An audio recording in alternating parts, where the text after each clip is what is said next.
about projection, just to really kind of make it super clear for everybody. Sure. Let's talk about that.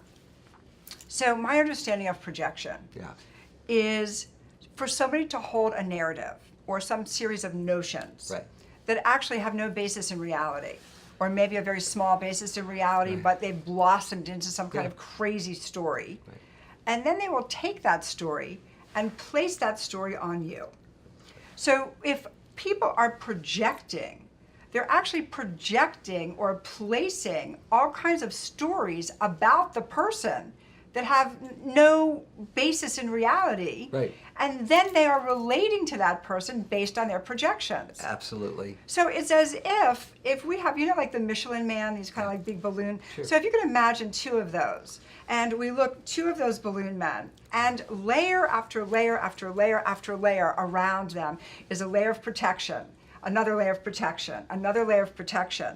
By the time two people meet in this wounded place, they're meeting all the way out at the very, very end of the very, very last layer of their protection. And projection is a part of protecting the self. Absolutely, it and always so is. to even try to find the core, the authentic self in that construct, we have to take off layer by layer by layer by layer by layer. That's psychotherapy.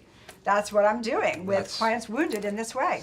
That's what we do. So I think we've talked about, we didn't talk about the monkey study and the understanding, and I think you wanted to talk about the monkey study. We can talk about it just really briefly because it's horrible. I don't know. A lot of people know briefly about it. There's a theorist or researcher named Harlow a number of years ago. Yeah, he's in the first chapter of my book. What did you say about him? Why is he in that chapter? The rhesus monkeys and the bonding. Yeah, but what did you say? You just used the monkey study? Well, the monkey study is what we found with rhesus monkeys is, you've got a wire mother with a heater in her, and she's wrapped in terry cloth. Then you have another wire monkey, and these monkeys were raised. Yes. One group with the wire mother, and the other with the wire mother wrapped it with a heater, and the soft. And the healthy monkeys, the monkeys that they saw that had healthy development and healthy interpersonal relationships, had the soft, warm mother.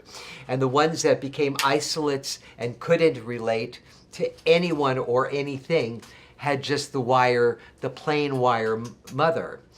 Now, what we got from this is also that these rhesus monkeys, what was more important for them in development was to have the warm mother, even more important than nutrition.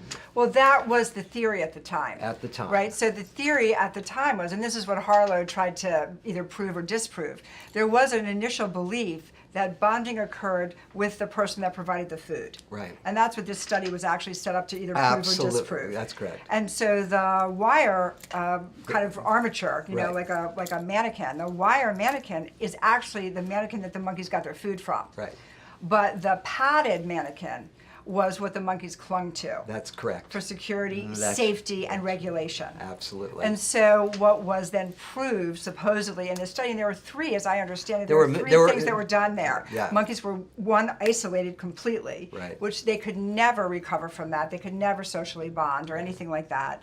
And then monkeys were given just the wire and the food, and then monkeys were given the padded and the wire and the food. With the heater in the middle. Yeah, and the heater, it was the heater and the food, and then the other one was just soft. Right. But anyway, that's so okay. We know that study. So be a warm, and toasty mom, and the kid, you won't have to feed the kid as much. Anyway, this is so interesting because like nourishment, I'm all about mother-child bonding, nourishing the child through that eye gazing, through the literal transmission of love. Quick story, if I may.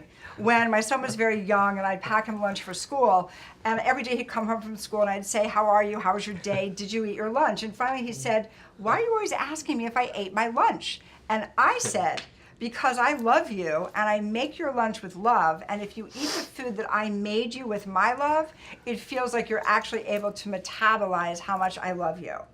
And so I'm all about this notion of nourishing your child through the eye gazing. Right. And if you have a well-nourished child, it's true. You don't have to feed them as much. I like that. That's our study. I didn't expect to say that one. That's the Fishkin study. Yeah. Okay, so I mean, so have we talked about all of the adult behaviors we can expect to see with broken I don't know. bonds and attachment? I don't know if we have Well, all. Or is there anything else that you can come up with? My primary things that I've noticed Right. are inability to problem solve, lack of capacity to tolerate frustration, Right. and anger.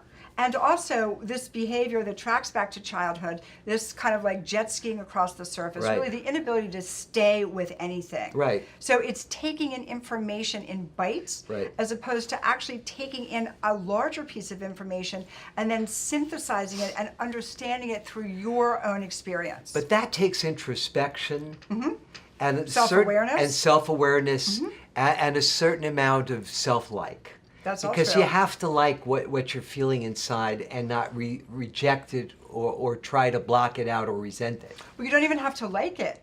One of the things that I notice with people struggling with addiction is 2A1, they all say, well, you know, I haven't been able to think about that or feel that because it makes me uncomfortable. And I've now named this the dreaded uncomfortable. I mean, so what? I feel uncomfortable some of the time. It's no big deal to me. Right. What's the problem? So you don't need to slam dope because you feel uncomfortable. Well, I think again, back to the issue of the threshold. The Agreed. lower our threshold for tolerating frustration and Feeling states, the affective states that are Right. not great. right, we have to kind of feel good about ourselves, and we have to feel and really understand what this threshold is, so that we can process better. And because I think kids that don't have healthy bonding don't process well at all. And what they do process is, I'm not good enough, people hate me, I hate myself, and that whole litany of stuff that we've already talked about. So, Reactive attachment disorder is when a child's bonding experience with its caregiver's primary caregiver is interrupted. And if it is not repaired, if this kind of an interruption is not repaired, and most aren't. then we have a child who becomes quite disengaged and cannot bond with other adults, cannot bond growing up and form successful adult relationships. And I really wanted to get this in. Right. I actually have a reactive attachment disorder client at the moment. She's Yeah. making my life miserable because she can't accept my love. She can't accept my acceptance. It doesn't feel safe. She doesn't trust it. Okay, so what's your therapeutic? Okay, so what is your process in treating this it's a she? Mm-hmm. And what is your process in treating her? What does your therapeutic outline look like? Gosh, what a good question. My therapeutic process with her is to simply allow her hold space and help her tolerate what she feels. That's it. That's what I'm doing. That's all you have to do. And you can spend a year, 2 years just doing, Yes, it's a getting long to that. process. It's a lot of processing. Yes.